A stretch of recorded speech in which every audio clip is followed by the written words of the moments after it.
नकल कफाला किसी बड़ी बला या किसी पहाड़ का नाम नहीं है, बहुत ही सिंपल है। सिर्फ आपने 10 पॉइंट नोट करने हैं और उन पे अमल करना है। 10 गलतियां आपने नहीं करनी, 100% आपका नकल कफाला हो जाएगा। बिस्मिल्लाहिर्रहमानिर्रहीम, मेरा नाम है मोहम्मद कबीर और आप देख रहे हैं सऊदी इन्फो यूट्यूब चैनल। आज हम बात कर रहे हैं उन 10 गलतियों पे जो अक्सर लोग करते हैं। नकल कफाला होता नहीं है या फिर नकल कफाला होने के बाद नकल कफाला उनके गले पड़ जाता है। तो आइए स्टार्ट करते हैं। सबसे पहली गलती जो लोग करते हैं कि अपने कॉन्ट्रैक्ट को टाइम पे टर्मिनेट नहीं करते। हर बंदे के कॉन्ट्रैक्ट के अंदर लिखा हुआ है कि नोटिस पीरियड 30 दिन, 15 दिन, 60 दिन, 90 दिन, जितना भी उसका नोटिस पीरियड है उससे पहले कॉन्ट्रैक्ट को टर्मिनेट करना है। बहुत सारे लोग क्या करते हैं कि अपना कॉन्ट्रैक्ट टर्मिनेट करते हैं आखिरी दिनों में जाके, फिर वो फंस जाते हैं। क्यों?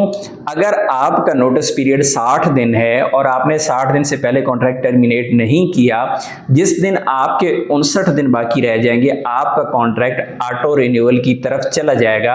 यूं समझिए कि सिस्टम ने आपका जो पुराना कॉन्ट्रैक्ट है उठा के अगले साल पे डाल दिया, यानी 1 साल मजीद आप इस कंपनी कफील के पाबंद हो गए, आपका कॉन्ट्रैक्ट दूसरे कफील के पास तजदीद हो गया। ये गलती आपने नहीं करनी। आपने कॉन्ट्रैक्ट टर्मिनेट करना है नोटिस पीरियड से पहले पहले, यानी 60 दिन है तो उससे पहले, अगर आपका टाइम 30 दिन है तो उससे पहले 35 दिन, 40 दिन या फिर 90 दिन है तो आपने 100 दिन, 95 दिन पहले अपना कॉन्ट्रैक्ट टर्मिनेट करना है। इस चीज का आपने ध्यान रखना है। एक पॉइंट हो गया। अब आ जाते हैं दूसरे पॉइंट की तरफ कि गलत आर्टिकल लगाना। कॉन्ट्रैक्ट जब भी आप टर्मिनेट करते हैं तो कॉन्ट्रैक्ट टर्मिनेशन आपने देखना होता है कि अगर तो आप कॉन्ट्रैक्ट टर्मिनेट कर रहे हैं, आपका कॉन्ट्रैक्ट कंप्लीट हो रहा है, तो उसमें आपको जो कीवर्ड के अंदर ऑप्शन मिलता है contract termination on contract completion, वहां पे ऑप्शंस आपके पास काफी ज्यादा आ जाते हैं। तो कंप्लीशन पे जाके आपने कॉन्ट्रैक्ट टर्मिनेट करना है, यानी आपका कॉन्ट्रैक्ट खत्म हो रहा है और आप इसको मजीद जारी नहीं रखना चाहते। वो उस बंदे ने करना है जिसका कॉन्ट्रैक्ट खत्म होने जा रहा है और अपने नोटिस पीरियड के टाइम पे वो टर्मिनेट कर रहा है। अब आ जाते हैं दूसरा बंदा अपना कॉन्ट्रैक्ट साल के दरमियान में खत्म करना चाहता है। एक बंदे का कॉन्ट्रैक्ट है 2 साल का, अभी साल हुआ है कंपनी के साथ, लेकिन वो चाहता है कि कॉन्ट्रैक्ट दूसरी तरफ कर लिया जाए नई कंपनी के साथ। तो फिर आपके पास सऊदी लेबर लॉ आर्टिकल 77 है, यानी आपको 2 सैलरीज फाइन हो जाएंगी। आपका कॉन्ट्रैक्ट दूसरी तरफ हो जाएगा, यहां से टर्मिनेट करने के बाद अपना नोटिस पीरियड पूरा करने के बाद आप दूसरी तरफ ट्रांसफर कर सकते हैं, लेकिन आपको फाइन हो जाएगा।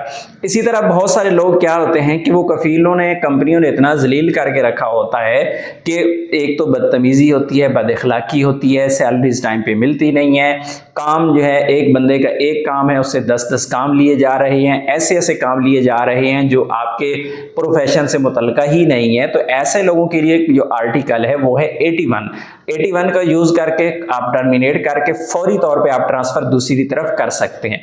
बहुत सारे लोग क्या कहते हैं कि वो 81 का यूज तो कर लेते हैं कि क्यों? 81 में फायदा ये है कि आप अभी टर्मिनेट करें, अभी रिक्वेस्ट मंगाएं, अभी ट्रांसफर हो गया, कोई नोटिस पीरियड नहीं, कुछ भी नहीं, आपका ट्रांसफर तो हो जाएगा। लेकिन अगर आपने गलत किया, यानी आपको कंपनी में कोई मसला ही नहीं था, वैसे तो हर बंदे का मसला कंपनी में होता ही है, लेकिन जो कानून के मुताबिक कोई मसला आपको नहीं था, तो फिर ऐसी सूरत में वो कॉन्ट्रैक्ट आपके गले पड़ सकता है। इसलिए 81 का यूज उसी ने करना है कि जिस पर ये कानून अप्लाई हो रहा हो। उसके बाद जो बड़ी गलती है वो है, बहुत सारे लोग करते हैं जुबानी कलामी अपने कॉन्ट्रैक्ट टर्मिनेट करते हैं। अपने कफील को बोल दिया, अपने सुपरवाइजर को बोल दिया, अपने एडमैन HR को बोल दिया कि भाई मैंने आपके साथ मजीद काम नहीं करना, मैं आगे जारी नहीं करूंगा, मेरा इकामा आपने नहीं बनाना। ये सबसे बड़ी गलती है। आपने जुबानी कलामी व्हाट्सएप मैसेज पे अपने कॉन्ट्रैक्ट को टर्मिनेट नहीं करना। कॉन्ट्रैक्ट आपने टर्मिनेट करना है तो आपके पास कीवा मौजूद है, सऊदी लेबर लॉ को समझते हुए और अपने मसले को समझते हुए आपने कॉन्ट्रैक्ट टर्मिनेट करना है। बहुत सारे लोग यहाँ पे मार खा जाते हैं, जिस तरह मैंने पहले बात की है कि कॉन्ट्रैक्ट को जब आप टाइम पे टर्मिनेट नहीं करते तो वो आपके गले पड़ जाता है। अगर आप जुबानी कलामी अपने कंपनी कफील को कहते रहेंगे तो वो कहते हैं ठीक है जी कर लेते हैं, अच्छा हो जाएगा, लेकिन उधर से कीवा में क्योंकि आपने टाइम पे टर्मिनेट नहीं किया तो आपका कॉन्ट्रैक्ट ऑटो रिन्यू हो गया, तो फिर आप नए कॉन्ट्रैक्ट के पाबंद हो जाएंगे। इस तरह आप कंपनी को नहीं छोड़ सकते। उसके बाद जो पॉइंट है वो बहुत अहम है कि बहुत सारे लोग कफीलों से डरते रहते हैं कि यार अगर बोलूँगा तो गुस्सा करेगा, बोलूँगा तो मेरा खरूज लगा देगा, बोलूँगा तो मेरा हुरूब लगा देगा। तो पहले ये चीज़ ज़हन में रखें कि हुरूब तो लग ही नहीं सकता। हुरूब का सिस्टम जो मुसस्सा कंपनी है उसमें ख़त्म कर दिया गया है। कफील कंपनी के पास कोई इख्तियार नहीं है कि वो आपका हुरूब लगा दे। अगर वो आपका खरूज भी लगा देता है तब भी आप दूसरी तरफ ट्रांसफ़र ले सकते हैं। शर्त यह है कि सऊदी अरेबिया में आपको 1 साल पूरा हो चुका हो। तो ये बहुत बड़ी गलती है। लोग डरते रहते हैं कफीलों से, कंपनियों से कि यार अभी वो ऐसे कर देगा, वैसे कर देगा, लेकिन कर वो कुछ भी नहीं सकता। सिर्फ और सिर्फ मसला क्या होता है कि कानून से जो नावाकफियत है आपकी, वो आपको डराती रहती है और इस वजह से आप फंसे रहते हैं। उसके बाद का जो पॉइंट है वो बहुत अहम है कि 1 साल जब तक आपको सऊदी अरेबिया में मुकम्मल नहीं हुआ तो आपने कॉन्ट्रैक्ट टर्मिनेट नहीं करना। 1 साल पूरा होने के बाद अगर आप कॉन्ट्रैक्ट टर्मिनेट करना चाहते हैं, चाहे वो आर्टिकल 77 पे आप जाएं, आप आर्टिकल 81 पे जाएं, किसी भी आप टर्मिनेशन पे जाएं, किसी भी आर्टिकल जो आपकी सिचुएशन के मुताबिक फिट आ रहा है, तो फिर आप कॉन्ट्रैक्ट टर्मिनेट 1 साल के अंदर अंदर नहीं करेंगे। 1 साल के अंदर अंदर अगर आपने कॉन्ट्रैक्ट टर्मिनेट कर दिया तो आपका ट्रांसफ़र नहीं हो पाएगा, इसमें आप फंस जाएंगे।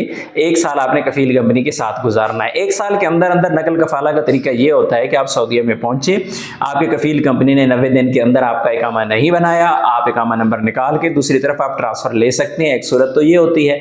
दूसरी सूरत ये होती है कि आपका इकामा एक्सपायर हो गया, आप दूसरी तरफ ट्रांसफ़र ले सकते हैं। तीसरी सूरत ये हो सकती है कि आपका जो मौजूदा कफील कंपनी है वो अगर एग्री कर जाते हैं तो नए कफील कंपनी से रिक्वेस्ट मंगवा के आप ट्रांसफ़र कर सकते हैं। अदरवाइज आप अगर 1 साल के अंदर अंदर कॉन्ट्रैक्ट को टर्मिनेट कर देंगे, फॉर एग्जांपल आप 77 पे चले जाते हैं, तो ऐसी सूरत में आपका ट्रांसफ़र नहीं हो सकता, क्योंकि सऊदी अरेबिया में इस वक्त जो कानून है वो ये है कि सऊदी अरेबिया में 1 साल जब आपको पूरा हो जाएगा उसके बाद आप कॉन्ट्रैक्ट टर्मिनेट करके दूसरी तरफ ट्रांसफ़र ले सकते हैं। 1 साल के अंदर अंदर आपका खरूज लग जाए तब भी आप दूसरी तरफ ट्रांसफ़र नहीं कर सकते, या फिर आपका कॉन्ट्रैक्ट कफील कंपनी भी टर्मिनेट कर दे तब भी आप ट्रांसफ़र नहीं कर सकते। उसके बाद जो गलती है वो अक्सर उन लोगों के साथ मामला पेश आता है जिनके इकामे एक्सपायर हो जाते हैं। सऊदी लेबर लॉ के मुताबिक अगर आपका इकामा एक्सपायर हो चुका है तो आप दूसरी तरफ ट्रांसफ़र ले सकते हैं, लेकिन प्रॉब्लम आज के दौर में क्या आ रही है कि आपका इकामा एक्सपायर है, आप अगर वहाँ से ट्रांसफ़र लेने की कोशिश करते हैं तो ट्रांसफ़र होता नहीं है, एरर आ जाता है। उसका तरीका ये होता है कि अगर आपका इकामा एक्सपायर हो चुका है तो इकामा एक्सपायरी के बाद आपने क्या करना है कि आर्टिकल 81 पे जाके कॉन्ट्रैक्ट को टर्मिनेट करना है। टर्मिनेट करने के बाद नई रिक्वेस्ट मंगवानी है, एक्सेप्ट करनी है, फ़ौरन आपका ट्रांसफ़र हो जाएगा। और अगर बाद में कफील कंपनी आपके खिलाफ कानूनी कार्रवाई करते हैं तो बिल्कुल आप काजी को या जो भी मुतल्लिका इदारे का बंदा होगा उसको बता सकते हैं कि मैं सऊदी अरेबिया में मौजूद हूँ, मेरा इकामा एक्सपायर हो चुका है, जो कि मेरा लीगल डॉक्यूमेंट है, इसके बगैर सऊदी अरेबिया में मैं इल्लीगल हूँ। अगर मैं बाहर निकलता हूँ, कहीं भी पकड़ा जाता हूँ तो मुझे डिपोर्ट कर दिया जाएगा, मेरी ज़िंदगी ख़राब हो जाएगी, मैं सऊदी अरेबिया से ब्लैक लिस्ट हो जाऊँगा। तो सऊदी अरेबिया के अंदर लीगल हैसियत तो मेरी यही है कि मेरे पास वैलिड इकामा होना चाहिए, जो कि मेरे कफील कंपनी की जिम्मेदारी है। उन्होंने नहीं बनाया तो मैंने कॉन्ट्रैक्ट टर्मिनेट करके सऊदी अरेबिया में लीगल रहने के लिए अपना जो कॉन्ट्रैक्ट है टर्मिनेट किया है और अपनी हलाल रोज़ी कमाने के लिए दूसरी तरफ मैंने ट्रांसफ़र ले लिया। ये कोई बड़ा इशू नहीं है, लेकिन इकामा एक्सपायरी के बाद डायरेक्ट ट्रांसफ़र नहीं होता, आपको ज़रूर अपना जो कॉन्ट्रैक्ट है वो टर्मिनेट करना पड़ता है। उसके बाद जो पॉइंट है वो बहुत अहम है। बहुत सारे लोग क्या करते हैं कि कफील की ना 6-6 महीने मिन्नत समाजत करते रहते हैं, उसको महसूस करवाते रहते हैं कि यार मैंने रहना ही नहीं है, मैंने चले जाना है, अच्छा मुझे अच्छी ऑफ़र मिल रही है, अच्छा मुझे मेरा दिल यहाँ पे नहीं लगता। कफील को बार बार महसूस करवाना कि यार मैंने आपके साथ नहीं रहना। इस सूरत में कफील कंपनी अक्सर लोगों को ख़राब करती है। भाई पहले तो आपने अपना माइंड सेट बनाना है कि आपने इस कफील कंपनी के साथ काम करना है या नहीं करना। अपना कॉन्ट्रैक्ट उसके साथ कंप्लीट करें। कंप्लीट करने से पहले जिस तरह मैंने नोटिस पीरियड बताया था उस हिसाब से आप अपना कॉन्ट्रैक्ट टर्मिनेट करें और दूसरी तरफ जाके आप ट्रांसफ़र ले लें। आप जब कफील को बार बार इन चीज़ों से वार्न करते रहते हैं, आगाह करते रहते हैं, तो फिर वो आपके खिलाफ हथकंडे इस्तेमाल करता है। इसलिए इस चीज़ से भी रुकना और बचना बहुत ज़रूरी है। और 9 नंबर पे जो गलती है ना वो सबसे बड़ी गलती है। वो सबसे बड़ी गलती ये है कि लोग जज्बात में आके ना कॉन्ट्रैक्ट टर्मिनेट कर देते हैं कि नहीं जी हमने इसके साथ काम करना ही नहीं है, यहाँ पे ये मसला है, वो मसला है, बहुत सारे मसाइल निकाल लेते हैं, लेकिन आगे किसी जॉब का बंदोबस्त ही नहीं किया होता। अब यहाँ से तो टर्मिनेट आपने कर दिया, लेकिन फिर ढूंढते रहते हैं अब जॉब कहाँ पे ढूंढे, जॉब नहीं मिल रही है। अच्छा जॉब अगर मिल जाती है तो वो आपके स्टैंडर्ड के मुताबिक नहीं मिल रही, बहुत सारे मसाइल होते हैं।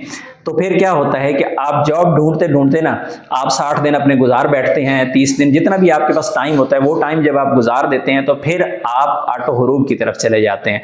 तो आपने कोशिश ये करनी है कि पहले अपना जब कॉन्ट्रैक्ट आपका खत्म होने जा रहा है या नोटिस पीरियड करीब आने जा रहा है, जब आपने टर्मिनेट करना है, तो पहले आपने अपनी जॉब का भी कहीं बंदोबस्त करके रखना है ताकि आपको पता हो कि मैंने यहाँ से कॉन्ट्रैक्ट टर्मिनेट करना है तो दूसरी तरफ मैंने जाना कहाँ पे है। ये बहुत बड़ी गलती है जो लोग टर्मिनेशन के बाद जॉब ढूंढना शुरू करते हैं और उसके बाद फिर उनके पास इतना टाइम ही नहीं बचता कि वो दूसरी तरफ अपनी जॉब अरेंज कर सकें और फिर वो नुकसान उठा बैठते हैं। और 10वीं और आखिरी गलती, ये भी बड़ी गलतियों में आती है कि बहुत सारे लोग मौजूदा कंपनी के फील्ड से तो तंग होते हैं, कहते हैं हमने जान छुड़वानी है, लेकिन ऐसा होता है कि जब नई कंपनी में जाते हैं तो फिर वो सोचते हैं यार पिछली कंपनी ठीक थी। क्यों? कि उसके नई कंपनी के बारे में, नए कफील के बारे में आप जानते ही नहीं है, आपने उसके बारे में परखा ही नहीं है। यानी ऐसा हो जाता है बहुत लोगों के साथ कि वो आसमान से गिरा और खजूर में अटका, फिर वो परेशान हो जाते हैं कि यार अब यहां से मैं कैसे जान छुड़वाऊं क्योंकि मैं यहां पे आके फंस गया हूं।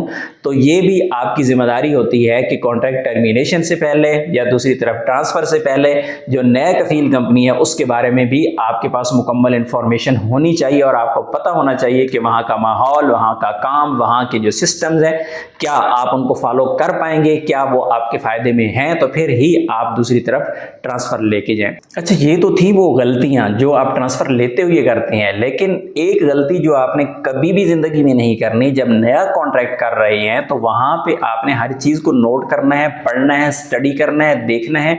आने वाले वक्त में कोई भी चीज़ ऐसी जो आपके गले पड़ जाए, फॉर एग्जांपल आप 5 साल का कॉन्ट्रैक्ट करने जा रहे हैं, फॉर एग्जांपल आपके कॉन्ट्रैक्ट में लिखा हुआ है कि अगर आप कॉन्ट्रैक्ट करेंगे तो आपको 10,000 रियाल का फाइन होगा, अगर कफील कंपनी करेंगे तो उनको 1000 या 100 रियाल का होगा।